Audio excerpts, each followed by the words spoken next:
Hey, what's up everyone? This is the RC Nerd, and in this video, I'm going to be working on my Bandit VXL that I got with that little deal where I got two Traxxas Bandits for 260 bucks shipped.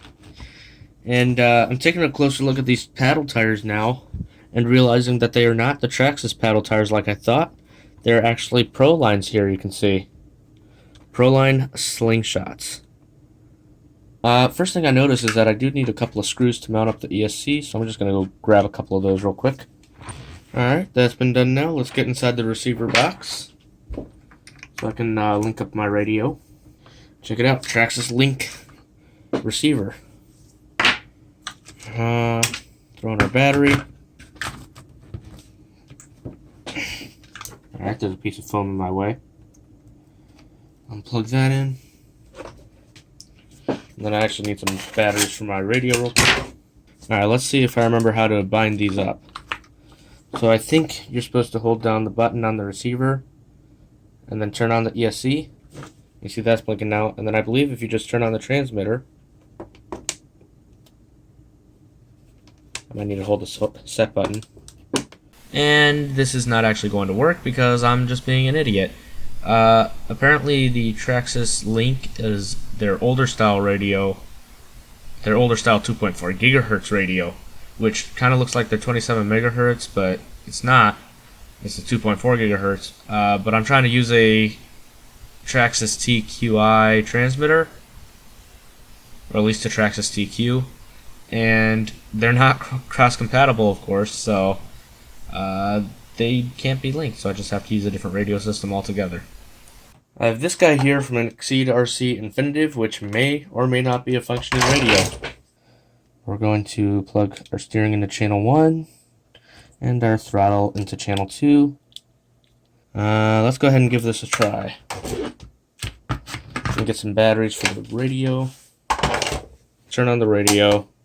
And then we're going to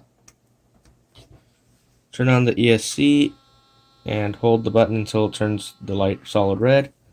Let go. Blinks once, we're going to do full throttle.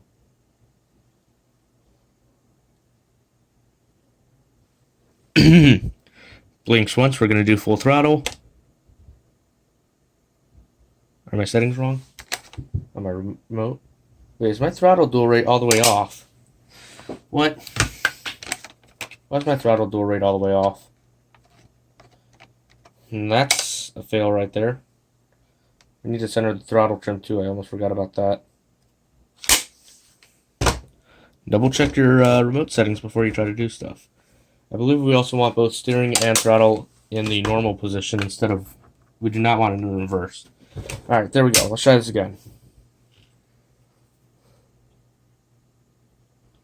Okay.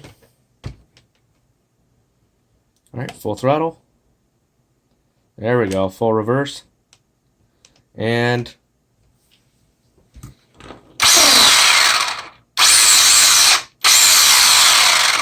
that sounds like garbage. That's not good. It works, but we're going to go ahead and go straight into the gearbox, because that does not sound good at all.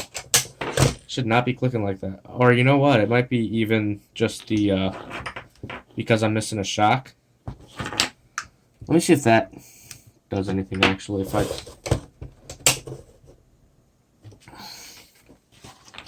I hold this wheel up, does it still make noise? Yeah, it's the gearbox itself. Alright, got the receiver all mounted up and plugged in. Just kind of leaving it open for now, just to make it a little bit easier to work on. Just in case I have any issues. I don't think I will with this, at least not with the radio. But let's go ahead and get inside the transmission here and see what's making all that racket. Alright, that is a heck of a tall pinion gear right there. I mean, it is a Bandit, but what is this running? Like 3176? Let me see. 2676. That's pretty tall. So what I'm going to look for is any imperfections or dirt in the spur gear. If you kind of look at the teeth there, usually you'll see if there's something wrong with them. which a couple of them look to be ever so slightly, just ever so slightly, like they've been maybe chewed a tad. But it doesn't look that serious, honestly. The gear mesh is nice and tight.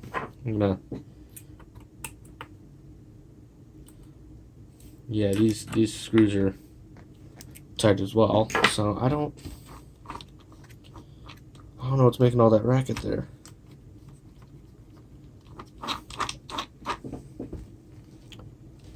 I don't see any drive shafts hitting anything.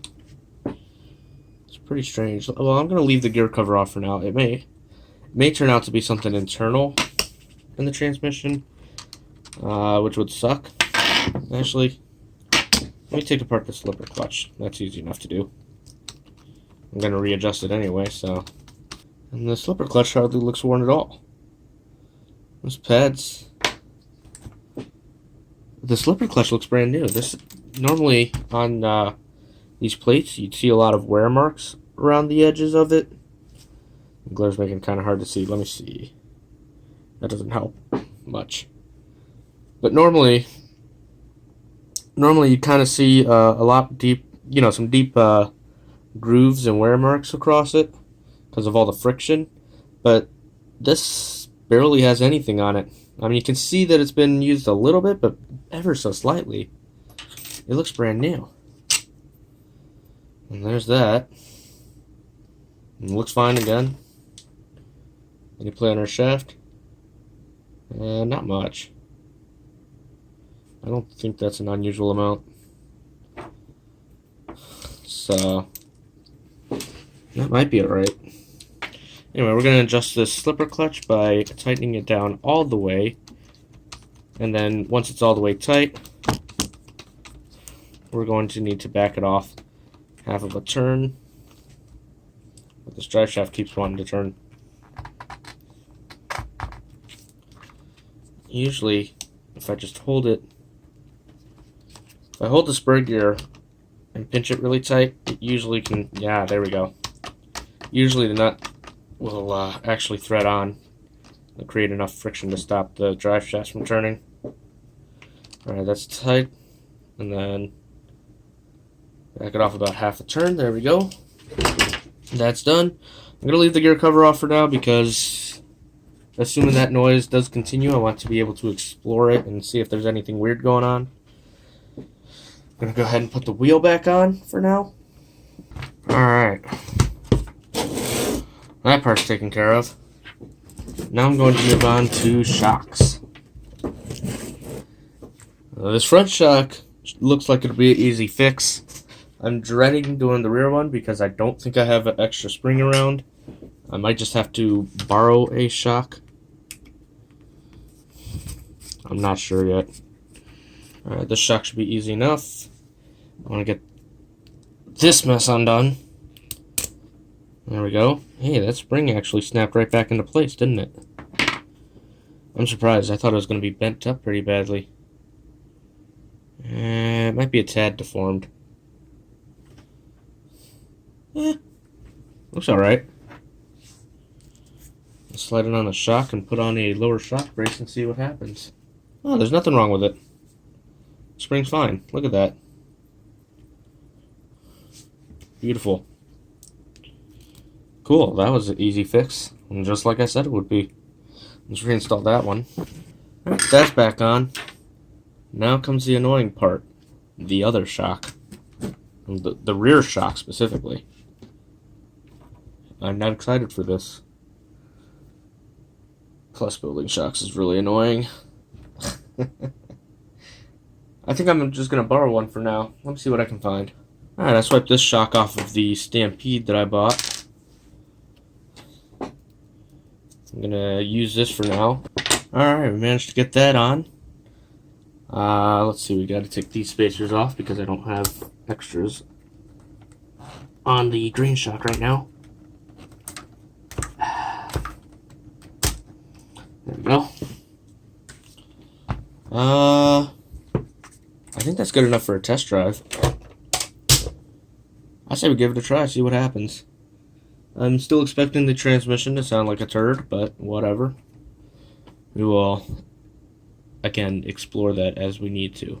I'm thinking from the way that this buggy's sitting right now, that the green spring might actually be stiffer than the white one. Yeah, maybe not.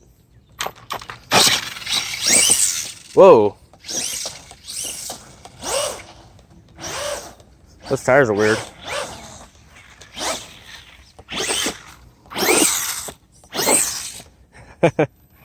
I could never get my old Bandit VXL to wheelie like this, on or off-road. Oops.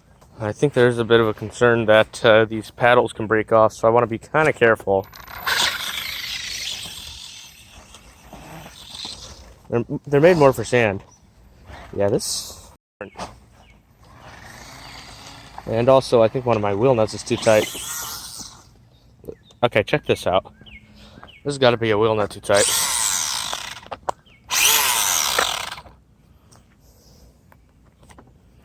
Maybe not. Oh, there you go. These stupid things actually balloon a little bit. Crazy. They're a lot softer than I thought they'd be. Uh-oh. What's going on here? There's no nut holding the link to the... Okay. I guess I gotta put that back on. And done. That's back on. That is definitely how that's supposed to go. Alright, let's go do a few more things to it, and we'll come back out afterwards. Okay, the next thing I want to do with this little buggy is replace all the shocks. You can see, got a pile of shocks just sitting here on the chassis. These shocks are actually off of my Rustler 4x4. Also, I have a body for it when it's all cleaned up and finished and ready to sell. And I think I spent like 20 bucks on that. Anyway, switching out these shocks, I'm going to have to remove both the lower screws and all the A-arms and the upper screws. And then these shocks, you can see the shock cap is actually a slightly different design. So the old ones, they have a shoulder screw that mounts them, and this one needs straight screws. So that shouldn't be a big deal. I'm just going to have to find some straight screws to put through to hold the new shocks into place. So let's go ahead and get all those switched out, and then I'll show you what that looks like. Alright guys, shocks have been swapped out, and I've tried to tune them a little bit with the spring spacers, but I just can't quite seem to get them right. I mean, you can see the front ones are already kinda, the springs are too short for the shocks, and they actually make up for the slack with these little spacers. I don't know why Traxxas decided to do this on the Rustler 4x4, but I think it's dumb. I can do more spacers, which these are off the rear shocks. That just sits too high. So I don't know, we're going to have to play with it some more. Try and get it set up. But for now, I'm going to go ahead and swap out the receiver box. The shocks shouldn't stop that from working. So I'm going to just remove this one. Then I have a whole brand new receiver box, and then I'm going to have to come up with the receiver and transmitter for this little RC truck, or car. Okay, well, receiver box is in. I went ahead and put in a receiver. I also have a gear cover for it as well, but I'm not going to use that just yet because I want to make sure everything works first. And I do see some trash in the gear, so that needs to come out. Now, the other thing I do want to see real quick is, well, I'm sure you guys have been waiting patiently this whole time. I want to check out this body on here, because this body does look pretty sharp. I pretty much just bought the least expensive Bandit body I could find. I'm going to have to push it into the shock towers here. But it just so happens that even the cheapest one looks pretty darn good, I think. Put this antenna through. I might shorten that antenna tube because it just doesn't need to be that long. And of course these battery wires are a little bit in the way. But I should be able to get it all the way down. I'm also guessing that this body ended up coming from another Bandit that somebody parted out because, well, It's already decorated. There's no protective peel on it like it normally come with. So that's my guess. But I'm fine with it. I'm not fine with the way this is sitting up like that. Get this plug out of the way. It's a little better. Alright, I'm gonna go drive it. I'll let you know what happens exactly. Also gonna try and work on the suspension, see if I can get it just right. Alright, I just got done running it around a little bit and got it pretty messy. I did go ahead and take all the wheels off because I do want to get this thing cleaned up a little bit. I'm also going to take off the motor so that I can clean that out pretty well. And I'm just going to do my same old dish soap and hot water because it's effective. Unplug the motor, then take out those two screws, get this thing out of here. Probably have to take off the pinion gear. And then we can take the motor out and give it a wash. Alright, everything's been cleaned up. This thing looks absolutely beautiful again. I mean, just look at that. Nice. Bottom of the chassis is clean. There's like no scratches on here except for maybe at the very, very front. It's almost perfect. It's almost like a brand new chassis. All the suspension's like new. I'm going to go ahead and plug in my motor here, actually. Should remember to do that. And then the other thing I want to do is install a new gear cover because it did not come with one. So, I think these were like $3 or $4 each, if I remember correctly. The first thing we're going to want to do is pop this little rubber grommet into its hole. I don't know why they don't just pop it in for you. It seems really weird. But they don't. There we go. And now, I'm going to fold this tab over because that's to allow you to put in a sensor that this buggy is not going to have. At least not right now. If the new owner wants to put in telemetry sensors and whatnot, they can go for it. And then we just screw this into place. Kind of got to push this piece in. Hold it there so it doesn't come out. Alright, those are finally in. We'll readjust these motor wires here so they don't stick outside of the body and get all beat up too much. And we're going to put the wheels back on. That's easy to do. Alright, wheels are back on. Went ahead and cleaned up the body as well. I did take it out for a run and got it a little bit messy. And then we're going to go ahead and just slide a battery halfway in there just to give everything one last check.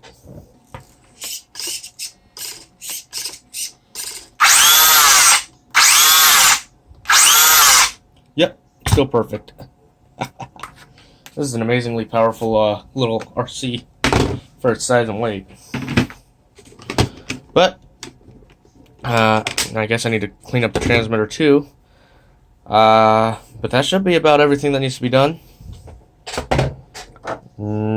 Actually, let me shorten this antenna tube because it does not need to be this long. It needs to be about, look at that, half as long. I'll just help keep things from getting help keep this a little bit more protected as well. So you gotta slide it back in. The only problem is when you cut these things, they get a little bit of an odd shape. And there we go. Body's still going to stick out through it a little bit, I think, or rather it's going to stick out through the body just a little bit. Alright guys, there it is, all done. It looks beautiful. Hopefully we'll be able to get a good price on this one because it is in really good condition. I think it's going to sell pretty well. I did clean up the transmitter like I said I would, so that goes with it. And that is that project completely done. I'm going to list it up, try and get it sold as quickly as possible, and hopefully get a really good price for it. But anyway, I hope you guys enjoyed this video. Keep an eye out for the link down below, just in case I do post this video before I sell it. And I'll talk to y'all later. Bye.